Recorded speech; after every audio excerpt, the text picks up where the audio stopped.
1 Kings, chapter 2. Now the days of David came near that he should die, and he commanded Solomon his son, saying, I am going the way of all the earth.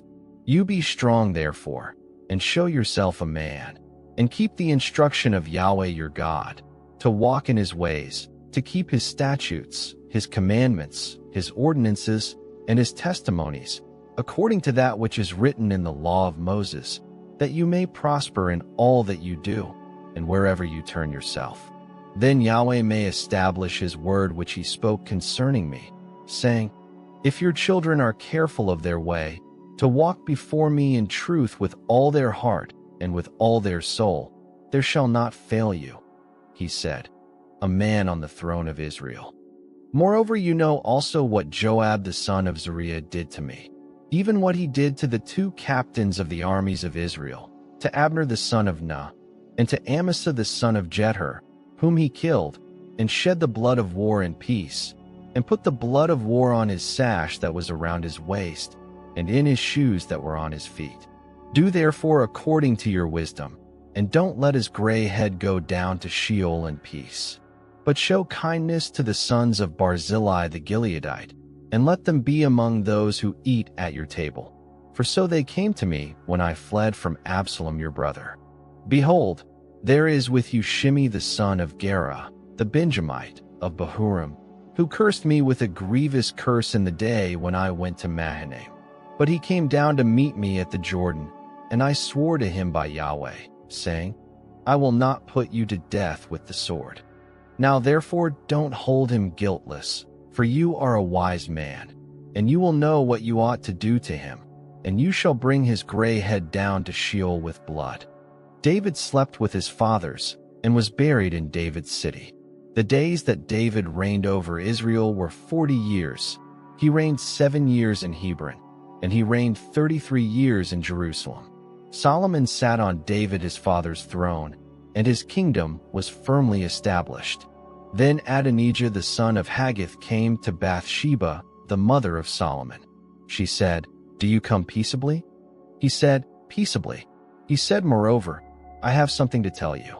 She said, Say on.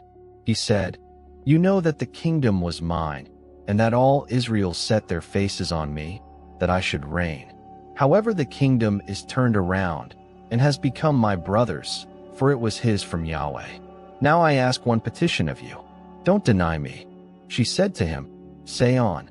He said, Please speak to Solomon the king, for he will not tell you no, that he give me Abishag the Shunammite as wife.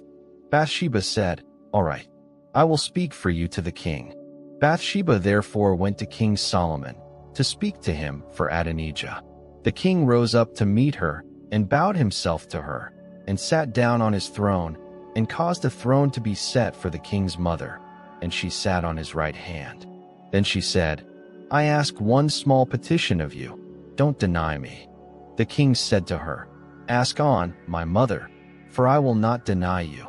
She said, Let Abishag the Shunammite be given to Adonijah your brother as wife. King Solomon answered his mother, Why do you ask Abishag the Shunammite for Adonijah? Ask for him the kingdom also, for he is my elder brother, even for him, and for Abiathar the priest, and for Joab the son of Zeruiah. Then King Solomon swore by Yahweh, saying, God do so to me, and more also, if Adonijah has not spoken this word against his own life. Now therefore as Yahweh lives, who has established me, and set me on my father David's throne, and who has made me a house as he promised, surely Adonijah shall be put to death today. King Solomon sent Benaiah the son of Jehoiada, and he fell on him, so that he died. To Abiathar the priest the king said, Go to Anathoth, to your own fields, for you are worthy of death. But I will not at this time put you to death, because you bore the Lord Yahweh's ark before David my father, and because you were afflicted in all in which my father was afflicted.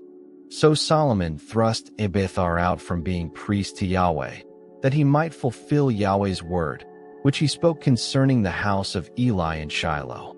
This news came to Joab, for Joab had followed Adonijah, although he didn't follow Absalom. Joab fled to Yahweh's tent and held on to the horns of the altar. King Solomon was told, "Joab has fled to Yahweh's tent, and behold, he is by the altar." Then Solomon sent Benaiah the son of Jehoiada, saying, "Go, fall on him." Benaiah came to Yahweh's tent and said to him, "Thus says the king, come out." He said, "No, but I will die here." Benaiah brought the king word again, saying, "Thus said Joab, and thus he answered me." The king said to him, "Do as he has said, and fall on him, and bury him, that you may take away the blood which Joab shed without cause from me and from my father's house. Yahweh will return his blood on his own head, because he fell on 2 men more righteous and better than he, and killed them with the sword, and my father David didn't know it. Abner the son of Ner, captain of the army of Israel, and Amasa the son of Jether, captain of the army of Judah. So their blood will return on the head of Joab, and on the head of his offspring forever. But for David, for his offspring, for his house, and for his throne, there will be peace forever from Yahweh." Then Benaiah the son of Jehoiada went up and fell on him, and killed him, and he was buried in his own house in the wilderness. The king put Benaiah the son of Jehoiada in his place over the army, and the king put Zadok the priest in the place of Abiathar. The king sent and called for Shimei, and said to him, "Build yourself a house in Jerusalem, and live there, and don't go anywhere else. For on the day you go out and pass over the brook Kidron, know for certain that you will surely die. Your blood will be on your own head." Shimei said to the king, "What you say is good. As my lord the king has said, so will your servant do." Shimei lived in Jerusalem many days. At the end of 3 years, 2 of Shimei's slaves ran away to Achish, son of Maacah, king of Gath. They told Shimei, saying, "Behold, your slaves are in Gath." Shimei arose, saddled his donkey, and went to Gath to Achish to seek his slaves, and Shimei went and brought his slaves from Gath. Solomon was told that Shimei had gone from Jerusalem to Gath and had come again.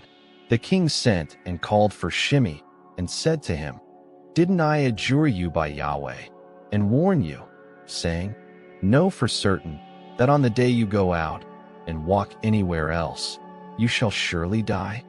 You said to me, the saying that I have heard is good. Why then have you not kept the oath of Yahweh and the commandment that I have instructed you with?" The king said moreover to Shimei, "You know in your heart all the wickedness that you did to David my father. Therefore Yahweh will return your wickedness on your own head.